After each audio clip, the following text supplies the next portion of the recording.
One machine, 8 cylinders, 600 horsepower. It can only be being built to be tested to the edge of the atmosphere.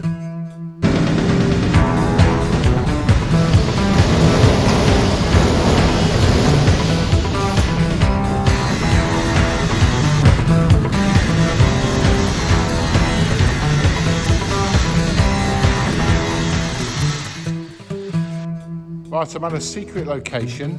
A chap I know called Mark has decided to build a mammoth tractor pulling machine. Now, he's fabricated everything you're going to see in this film, he's fabricated it from bare metal. So everything you're about to see is being made from scratch. This guy knows how to make stuff, it's unbelievable, but everything you're about to see, made from scratch. This is one hell of an engineering project. It's taken him about 2 months so far to get to this stage. This is going to be a preview of the finished thing. This is unbelievable, so I'll show you what we've got. The whole unit here has been fabricated from flat sheet metal. Mark has actually built everything. Engineering is just unbelievable. He's painted it. I mean, look at that for fabrication. This has been purpose built for what I'm going to show you in a minute. Now, I mean, look at that. That's that engine he was restoring last week. He's actually now got it into the frame.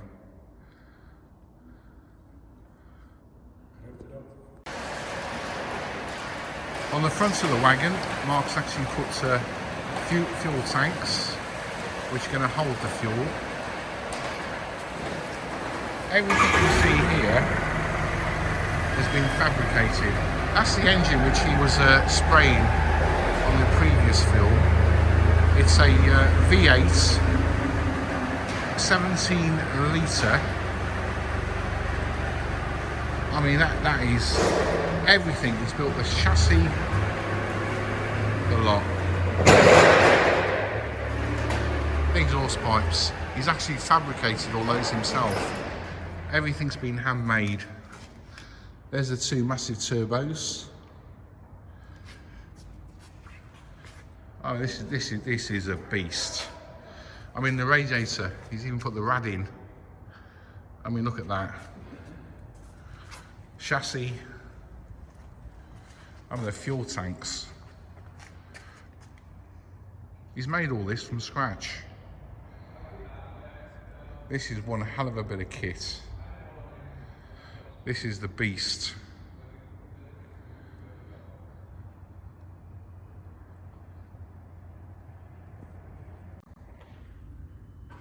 I mean, what a beautiful machine.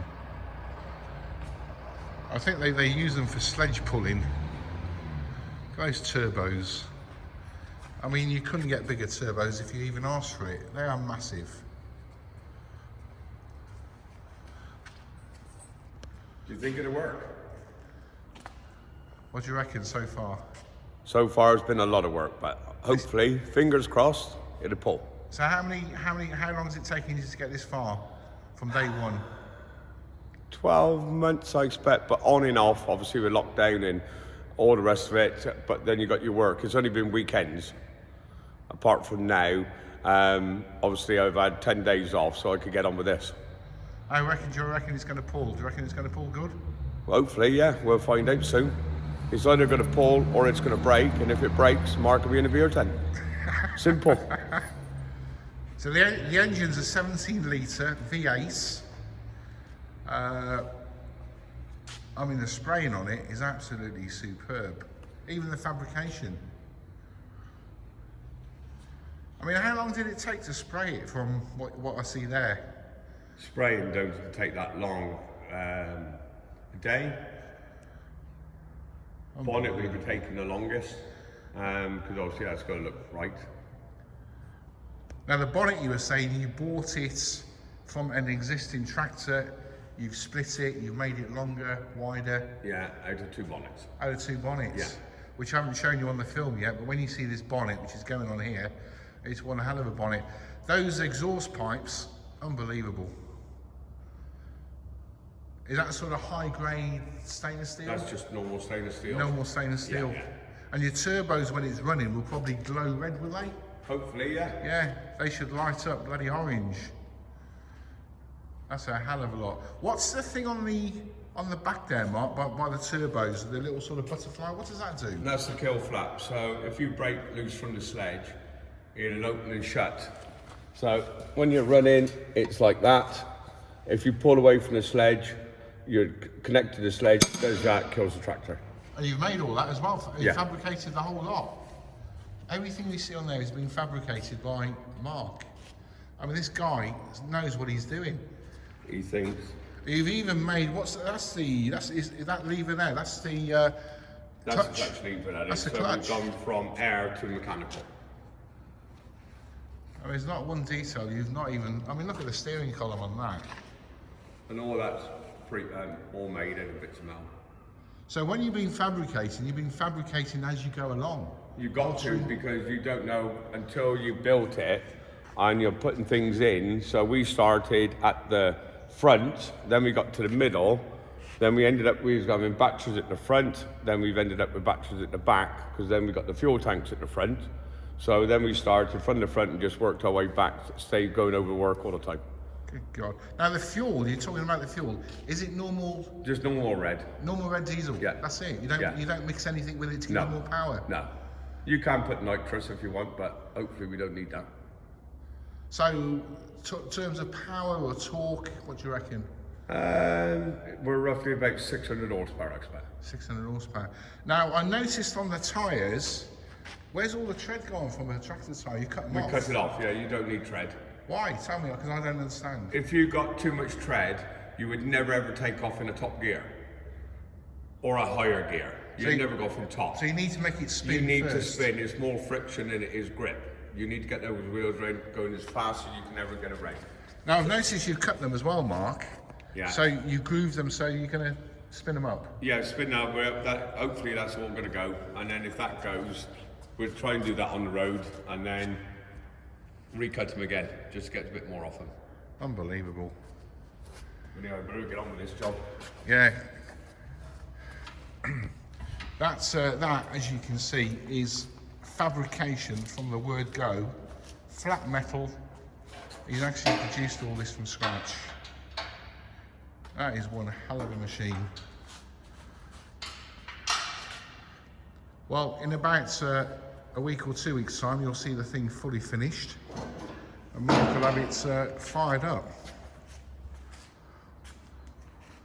Mark, I can't say to you how impressive it is already. That's one hell of a bit of kit. Well, hopefully by the end of the week it will be all back together. I want to try it on Saturday if I can. I've even noticed at the bottom you've actually put strengthening in for the frame. That's to stop the frame bending. Yeah, with obviously the weight or the power. There's a lot of weight at the front, so Yeah. that's just to stop it bending when it hits the ground. What do you reckon it weighs in tonnage wise? 5.5 ton. 5.5. 5.5 ton, yeah, okay. That's a hell of a bit of weight. Well, that's part 2 of Mark's beast. Any name for it at the moment, Mark? It's going to get called a lot of names, I would think. Hopefully not, but we don't sure yet. Well, later in the year, you guys might be seeing this out in anger and a show. I'll keep you posted what shows Mark's going to attend to. So if you're into this, you can actually go and watch. That there is the engine cowling that Mark has fabricated, most of it. It's actually 2 units he's actually put together because it was because this engine's so big. He's had to make it fit. I mean, look at the size of that engine cowling. Again, Mark has fabricated all this. I mean, look at the size of it.